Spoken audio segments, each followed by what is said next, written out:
Hey guys, welcome back to our channel. आज की बड़ी अपडेट्स आ चुकी हैं एंड बिलीव मी, आप ये मिस नहीं करना चाहेंगे। विन डीजल ऑलमोस्ट 10 साल बाद वापस आ रहे हैं the last witch hunter 2 movie में। डेनियल क्रेग लौट रहे हैं अपनी सबसे डार्क नाइट्स आउट मिस्ट्री के साथ एंड द रॉक करने वाले हैं अपने करियर का सबसे वाइल्ड रोल, क्योंकि उनकी नेक्स्ट मूवी में वो जो कैरेक्टर निभाने वाले हैं उसका नाम होगा चिकन मैन। इसके अलावा नेटफ्लिक्स ने ड्रॉप किया है एक ब्रूटल न्यू समुराई सीरीज का ट्रेलर जिसे लोग स्क्विड गेम से कंपेयर कर रहे हैं, और अमेज़न तैयारी कर रहा है गॉड ऑफ वॉर की लाइव अडेप्टेशन की। सो इस वीडियो में हम इन सभी न्यूज़ पे ब्रीफली बात करेंगे, इसलिए वीडियो के अंत तक बने रहना क्योंकि this is going to be very interesting. और हाँ, बिफोर वी कंटिन्यू, मेरी आपसे ये रिक्वेस्ट है कि प्लीज़ चैनल को सब्सक्राइब ज़रूर कर लो, क्योंकि ऐसा करने पर आपको मिलती रहेंगी ऐसी ही लेटेस्ट अपडेट्स। ऑल राइट, पहले बात करते हैं डेनियल क्रेग की, जो वापस आ रहे हैं अपने बेनोआ ब्लॉन्क के रोल में wake up dead man movie के साथ। ये मूवी रियान जॉनसन की नाइव्स आउट सीरीज का अगला हिस्सा है। ऐसा भी कहा जा रहा है कि ये नई मूवी सागा की सबसे डार्क इंस्टॉलमेंट होगी। इसका टाइटल ही काफ़ी ग्लूमी लगता है एंड ट्रेलर की बात करें तो ये भी कंफर्म करता है कि इस बार कहानी काफ़ी सीरियस होने वाली है। मूवी का रिलीज प्लान भी काफ़ी इंटरेस्टिंग है। सबसे पहले ये मूवी कुछ थिएटर्स में 26 नवंबर को प्रीमियर होगी एंड उसके बाद ही 12 दिसंबर को नेटफ्लिक्स पर रिलीज होगी। ये मूवी पहले ही टोरंटो फिल्म फेस्टिवल में प्रीमियर हो चुकी है और क्रिटिक्स ने इसे बहुत अच्छे रिव्यूज दिए हैं। कई लोगों ने इसे एडगर एलन पो की गोथिक टेल से कंपेयर किया है। इससे हमें साफ अंदाजा हो जाता है कि इस मूवी का टोन कैसा होगा। रियान जॉनसन ने खुद बताया है कि इस मूवी के लिए उन्होंने मिस्ट्री जॉनर की जड़ों में वापस जाने की कोशिश की है। इस मूवी को एगाथा क्रिस्टी से भी पहले के दौर तक एक क्लासिक फील देने की कोशिश की गई है, लेकिन साथ ही इसमें यूनिक ह्यूमर और ट्विस्ट भी होंगे। डेनियल क्रेग ने खुद कहा है कि ये मूवी काफ़ी इंटरेस्टिंग है एंड शुरू में ये मूवी एक traditional Agatha Christie style mystery लगती है, लेकिन जैसे जैसे कहानी आगे बढ़ेगी ये पूरी तरह अनएक्सपेक्टेड डायरेक्शन में चली जाएगी और ऑडियंस को कुछ ऐसा देखने को मिलेगा जिसकी उन्होंने कल्पना भी नहीं की होगी। सो देखते हैं ये मूवी कैसी निकलती है, क्योंकि पहले वाली दोनों नाइव्स आउट मूवीज काफ़ी अच्छी थी। That's it. Now, who wants to go first? अब चलते हैं ड्वेन जॉनसन यानी कि द रॉक की तरफ। द रॉक का करियर पाथ हाल ही के सालों में काफ़ी अनयूजुअल रहा है। लंबे समय से वो एक क्लासिक एक्शन हीरो के रूप में जाने जाते थे।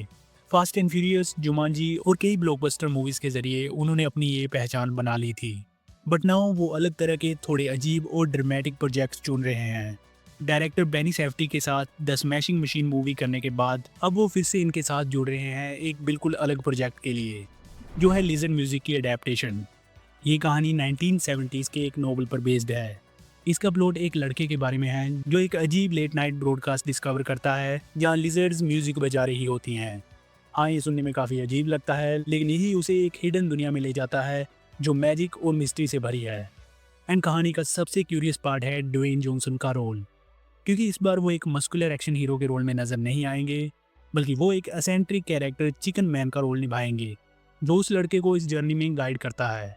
सो ये ड्वेन जॉनसन के लिए एक बहुत बड़ा शिफ्ट है, क्योंकि अब वो एक प्रेडिक्टेबल एक्शन हीरो से हटकर लेयर्ड और डीप कैरेक्टर्स को एक्सप्लोर कर रहे हैं। बेनी सैफ्टी, जिनकी पहचान बोल्ड एंड रिस्की फिल्में जैसे गुड टाइम और अनकट जेम से है, वो अपने यूनिक फिल्म मेकिंग स्टाइल को इस प्रोजेक्ट में लाने वाले हैं। इसीलिए आई थिंक लेजर म्यूजिक एक अनयूजुअल एक्सपेरिमेंट लग रहा है जो ऑडियंस को सरप्राइज कर सकता है। अब सवाल यही है कि क्या फैंस इस नए एक्सपेरिमेंटल रॉक को एक्सेप्ट करेंगे या फिर वो अब भी उनसे वही टफ गाई वाले रोज की उम्मीद करेंगे जो आखिरकार सब कुछ बचा लेता है। Ready? I think so. You think so? Come on, Mark. It's a yes or no answer. Come on. Are you ready? Yes.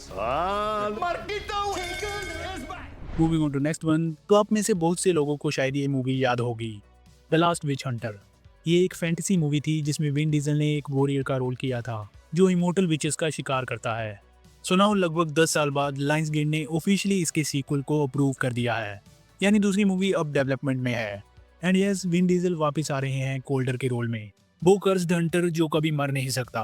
But सबसे सरप्राइजिंग बात यह है कि वो अकेले नहीं लौट रहे, क्योंकि माइकल केन भी वापस आने के लिए कंफर्म हो चुके हैं। और ये न्यूज़ काफ़ी शॉकिंग है, क्योंकि माइकल केन ने 2023 में एक्टिंग से रिटायरमेंट ले ली थी। सो इसका मतलब साफ है कि डोलन का कैरेक्टर जिसे माइकल केन ने निभाया था, उसकी कहानी अभी भी अधूरी है एंड इसमें कुछ और बताने लायक बाकी है। अगर आपको याद नहीं है तो पहली मूवी 2015 में रिलीज हुई थी। उस वक्त ये मूवी बॉक्स ऑफिस पर अच्छा परफॉर्म नहीं कर पाई थी और क्रिटिक्स ने भी इसे पसंद नहीं किया था।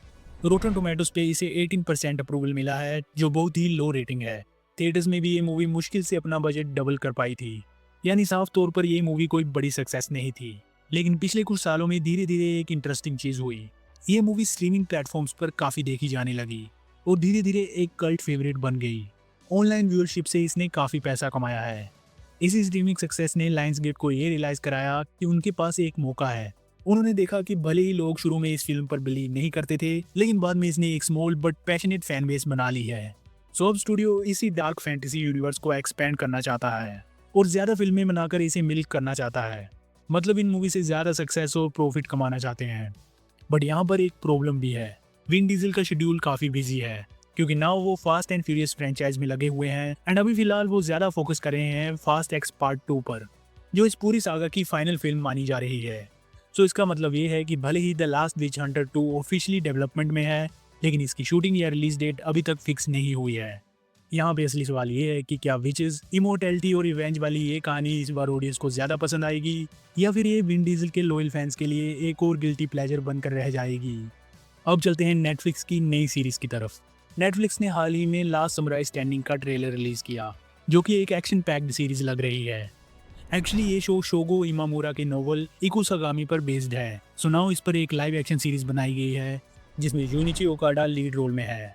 जूनिची ओकाडा सिर्फ मेन रोल में नहीं है, बल्कि इस सीरीज़ के क्रिएटिव डायरेक्टर और फाइट कोरियोग्राफर भी हैं।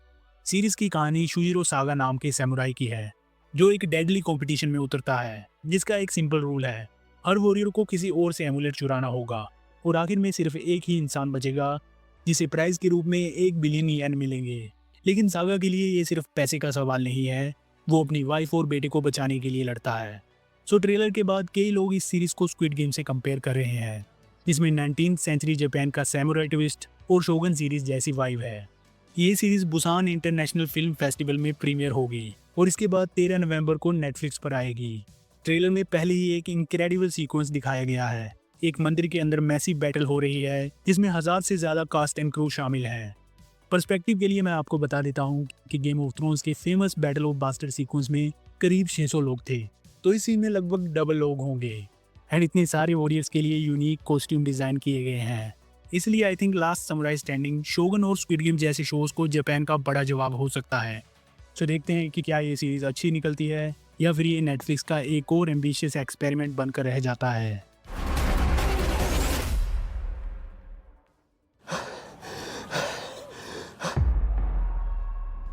आगे बात करें God of war live action series की, तो इस पर कई सालों से र्यूमर्स और डिलेस चलते आ रहे हैं, लेकिन अब लगता है कि ये सीरीज़ सच में बनने जा रही है, क्योंकि according to some reports Amazon Prime Video अगले साल मार्च से वैंकूवर में इसकी शूटिंग शुरू करने जा रहा है।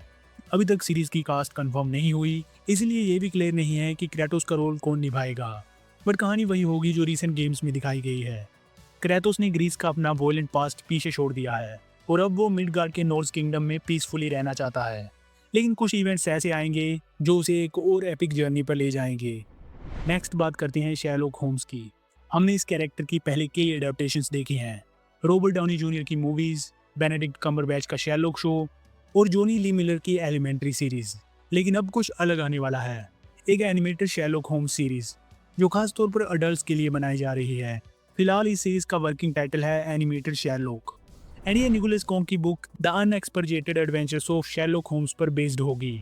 ये सीरीज़ कोनन डॉयल की क्लासिक स्टोरीज की सिंपल रीटेलिंग नहीं होगी, बल्कि इसमें कुछ बोल्ड री इंटरप्रिटेशन होगी, जिसमें पूरे सीजन में नए स्टोरी आर्क्स चलेंगे।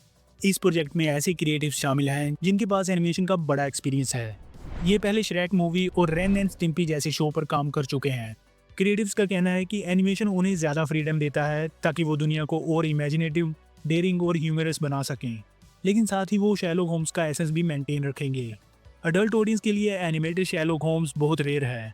अब सवाल यही है कि क्या ऑडियंस इस नए वर्जन को पसंद करेगी या फिर शेरलॉक होम्स का फॉर्मूला इतना यूज हो चुका है कि लोग बोर हो चुके हैं। आखिर में बात करते हैं कुछ सुपर हीरो न्यूज़ की। लगभग 1 साल पहले डीसी स्टूडियोज ने एक एनिमेटेड मूवी अनाउंस की थी जिसका नाम था डायनेमिक डुओ। फाइनली इसकी कुछ अपडेट्स आई हैं।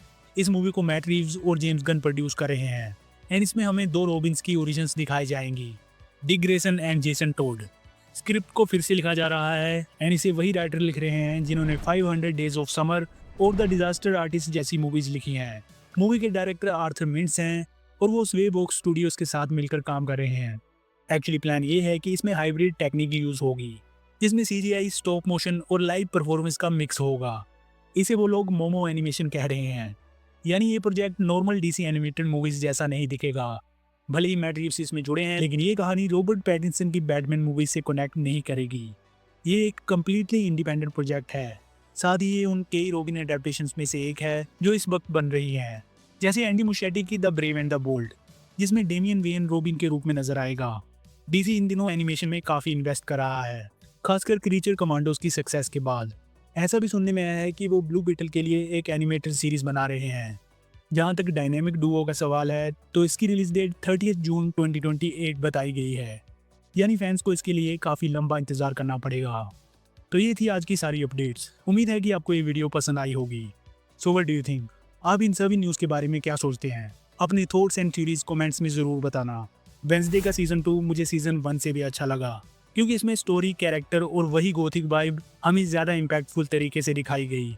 इसकी एंडिंग एक्सप्लेन और सीज़न 3 की थ्योरीज के बारे में मैंने इस वीडियो में ब्रीफली बात की है, तो इसे भी एक बार ज़रूर चेक कर लेना। और हाँ, जाते जाते प्लीज़ चैनल को सब्सक्राइब ज़रूर कर लो।